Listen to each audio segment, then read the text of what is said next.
Bismillahirrahmanirrahim. Assalamualaikum warahmatullahi wabarakatuh.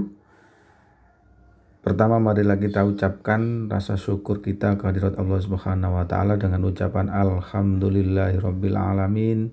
Karena pada detik ini kita masih senantiasa diberi kesehatan sehingga kita bisa melaksanakan kegiatan seperti rutinitas biasanya dengan keadaan sehat walafiat. Oke teman-teman, pada video kali ini saya ingin berbagi tentang ilmu tajwid, tepatnya pada hukum bacaan ro. Ya, bagaimana kita membaca ro ketika kita membaca Al-Quran. Ya, di sini hukum bacaan ro dibagi menjadi 3 teman-teman. Ya, yang pertama adalah ada ro tafkhim. Ya, ro tafkhim itu artinya adalah ro yang dibaca dengan tebal teman-teman. Ya. Nah, yang kedua adalah ro tarkik. Ro tarkik adalah ro yang dibaca dengan tipis. Nah, di sini. Kemudian ada hukum ketiga yaitu ro jawalul wajhain atau bisa dibaca tebal ya.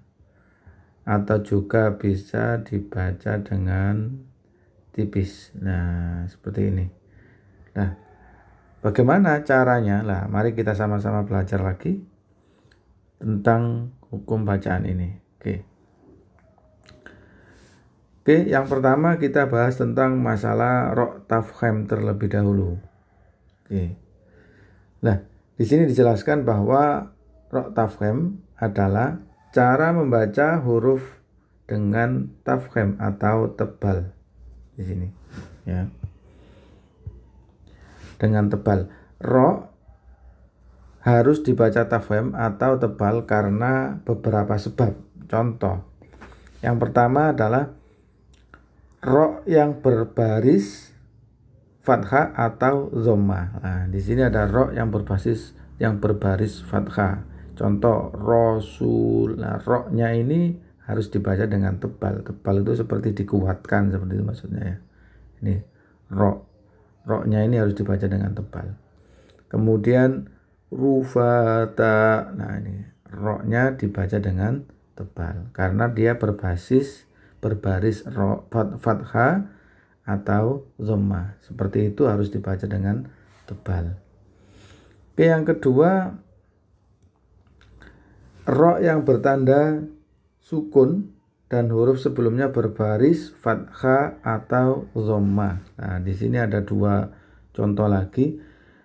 Setelah fathah ya, ada sukun di atas ro ya, atau dhamma kemudian di atas ro ada sukun, maka dia harus dibaca dengan tebal. Bagaimana membacanya? Contoh tabdu. Nah, di situ ro-nya tebal.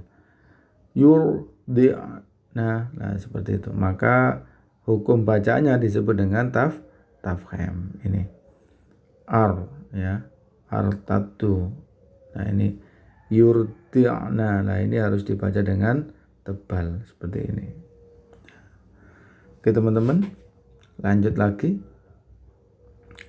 Yang ketiga, apabila ada ro di ujung kalimat dibaca sebagai ya sukun karena wakof yang mendatang, juga diselangi huruf mat atau alif yang bertanda sukun, dan sebelumnya ada huruf yang berbaris fathah atau dhamma. Ya, di sini ada huruf mat ya, kemudian sebelum huruf mat itu ada dhamma ya. Kalau wawu ada dhamma, kalau alif seperti ini maka juga disebut mat, huruf mat ya. Di sini contoh ya. Jika ada huruf mat, ada dhamma, kemudian ada huruf mat bersukun ya, dan ada ro di terakhir ya, maka itu juga harus dibaca dengan tebal.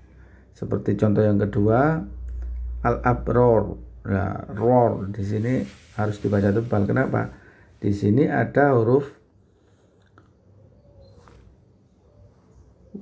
wakof ya, ada ro di ujung wakof ya, kemudian diselangi huruf mat sebelum ro tersebut ya, atau alif ataupun wawu ataupun ya huruf mat ada 3 yang bertanda sukun ya, atau sebelumnya huruf tersebut berbaris fathah atau dhamma. Nah, di sini Ketika ada huruf mat tobi'i di situ ya, ada mat tobi'i, kalau ada wawu sebelumnya ada dhamma dan terakhirnya pada wakofnya ada ro, maka dia juga harus dibaca tebal. Contohnya seperti ini, sudur, abror. Nah di sini ya, dia harus dibaca dengan tebal.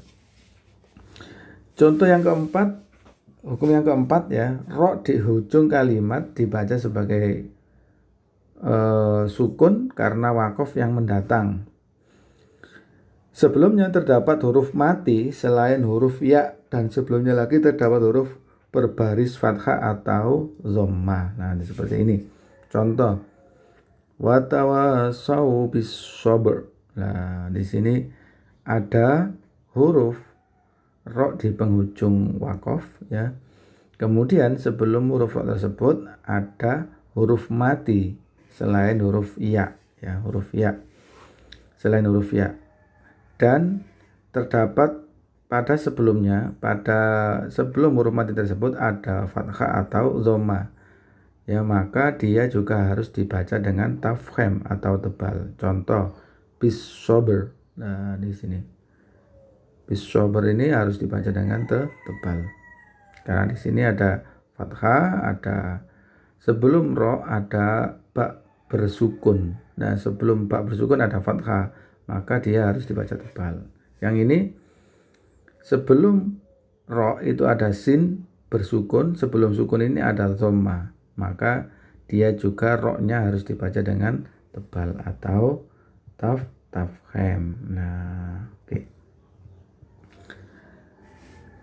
Berikutnya ro yang bertanda sukun ya, ini. Jadi ini yang kelima, ini yang keempat, ini yang ketiga ya teman-teman ya. Ro yang bertanda sukun selepas huruf hamzah, wasol yang berbaris kasroh maupun dhammah. Nah di sini ada urji'i wa ur'i. Nah di situ disebutkan bahwasannya sebelum ro yang bertanda sukun selepas huruf hamzah ya, wasol yang berbaris kasroh atau dhammah, di sini juga harus dibaca dengan tebal di situ ya. Ro yang bertanda sukun selepas huruf yang berbaris kasroh dan selepasnya terdapat huruf istilah. Nah, istilah di sini. Contoh ya, posin. Nah, di sini ketika ada ro ya bersukun ya, kemudian setelah huruf ro tersebut ada huruf istilah, maka dia harus dibaca dengan tebal. Qirtosin firqatin, seperti itu cara membacanya ya. Nah ini adalah ro yang bersukun, kemudian di sini adalah huruf istilah to. Ini juga ada kasroh bersukun dan di sini ada huruf istilah qaf ya. Maka cara membacanya adalah dengan cara tafkhim atau tebal di sini ya. Oke. Oke teman-teman. Nah, ini adalah cara-cara kita membaca huruf ro ketika kita membaca Al-Qur'an ya. Ada dibaca dengan tafkhim atau tebal. Nah, oke. Silakan bertanya pada kolom komentar nanti jika ada pertanyaan yang kurang paham. Oke. Kita lanjutkan yang kedua. Ro tarkik, teman-teman. Lah, ro tarkik di sini adalah ro yang dibaca dengan tarkik atau tipis, teman-teman. Nah, di sini ro harus dibaca tarkik atau tipis karena beberapa sebab berikut ini. Yang pertama, ro yang berbasis kasroh. Nah, di sini harus dibaca dengan tipis. Contoh, absorihim. Nah, di situ ada kasroh di sini. Rihim, ringan saja membacanya ya. Al-akhiri, nah biasa, membacanya biasa. Itu kalau tarkik, tidak seperti tafkhim yang harus dibaca dengan tebal. Ro yang bertanda sukun selepas huruf yang berbaris kasroh ya, dan bertemu dengan huruf yang bukan istilah.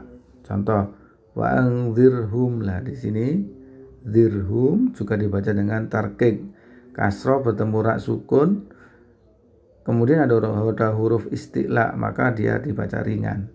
Fir'auna. Nah, di sini bukan karena ain bukan huruf isti'la, maka fir'aunanya dibaca dengan tarqiq atau tipis lah di sini. Yang ketiga ya, di sini adalah 1, ini 2, yang ini adalah ketiga. Ro di ujung kalimat yang disukunkan ya. Ujung kalimat itu bisa wakof yang mendatang. Sebelumnya terdapat huruf sukun yang bukan huruf isti'la. Dan sebelum huruf bertanda sukun terdapat huruf yang berbaris kasroh. Nah, di sini contoh hijri. Nah, di sini ada huruf sebelum ro ada huruf bersukun ya. Kemudian sebelum huruf sukun itu ada kasroh. Seperti ini. Ya, ini yang bersukun adalah jim. Ya. Maka dia juga harus dibaca dengan ringan atau tarqiq. Nah, oke. Contoh yang kedua adalah sikhr. Nah, di sini ro-nya disukunkan ya karena ada di dalam atau di akhir wakof. Nah, di sebelum ro tersebut terdapat huruf sukun yang bukan huruf isti'la lah. Jim, kha ini bukan huruf isti'la ya. Dan sebelum huruf sukun tersebut terdapat huruf kasroh. Nah, ini. Maka ini kasrohnya, ini huruf non isti'la ya. Nah, ini ro yang disukunkan atau wakof, maka dia disebut dibaca dengan ringan. Hijr, sikh. Nah, seperti itu. Oke. Next. Ro di ujung kalimat ya, ini yang keempat. Ro di ujung kalimat yang disukunkan atau wakof. Dan sebelum ro tersebut terdapat huruf yang bertanda sukun. Dan sebelum huruf yang bertanda sukun terdapat huruf yang berbaris fathah atau kasroh. Nah, di sini ada huruf ro-nya ada di ujung kalimat ya, ada di ujung kalimat atau wakof. Kemudian sebelum huruf ro tersebut ya ada huruf yang bertanda sukun, huruf apapun ya, huruf apapun bertanda sukun. Sebelum huruf tersebut ya, di sini misalkan ya, di sini ada ya. Huruf bersukun tersebut terdapat huruf fathah, baris fathah atau kasroh. Contoh ini nasir lah. Nasir ro-nya disukunkan karena ada di akhir. Nah, iya di sini ada sukunnya dan sebelum sukun dia ini ada kasroh, maka dia harus dibaca dengan tarqiq atau ringan. Nah, di sini ada al-munir. Nah, di sini sama ini disukunkan juga. Ro-nya juga disukunkan karena di ujung lah di sini. Ini juga sama, dia juga harus dibaca dengan ringan seperti itu. Kemudian ro bertanda sukun di ujung kalimat karena huruf sebelumnya bertanda kasroh. Dan terdapat huruf isti'la di kalimat atau kata kedua. Di sini ya. Fa'asbir sabra lah di sini. Nah, ada ro bersukun ya, kemudian sebelum ro ada kasroh. Lah, di huruf kedua, di kalimat kedua ada huruf isti'la ya. Ada shot di sini. Maka cara membacanya harus tarqiq atau tipis. Nah, yang kedua contohnya adalah wa anzir qaumaka. Nah, anzir qaumaka di sini sebelum ro sukun ada kasroh ya. Kemudian di kalimat kedua ini terdapat huruf isti'la yaitu di sini ada qaf. Maka cara membacanya adalah dengan cara tarqiq atau tipis seperti itu. Nah, itu tadi hukum bacaan tentang tarqiq ya. Jadi ketika kita menemukan beberapa perkataan kalimat-kalimat seperti itu di atas ini tadi ya, maka kita harus membaca hukum ro tersebut dengan bacaan yang tipis atau disebut dengan tarqiq. Oke teman-teman, jika tidak paham silakan bertanya pada kolom komentar. Yang terakhir ini ada ro jawalul wajhain.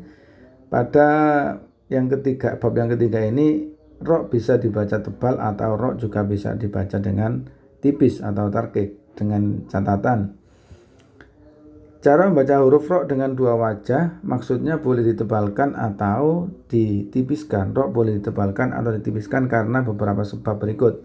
Contoh yang pertama, ro sukun yang huruf sebelumnya berbaris kasroh atau dan bertemu dengan huruf isti'la yang berbaris kasroh juga lebih utama dibaca tipis. Contoh firkin. Lah di sini ada ro ya sukun, kemudian sebelum ro ada kasroh. Nah setelah ro bersukun itu ada huruf isti'la, maka yang utama, lebih utama dibaca dengan tipis. Di sini harus dibaca tipis, lebih utama. Boleh dibaca tebal juga berarti ya.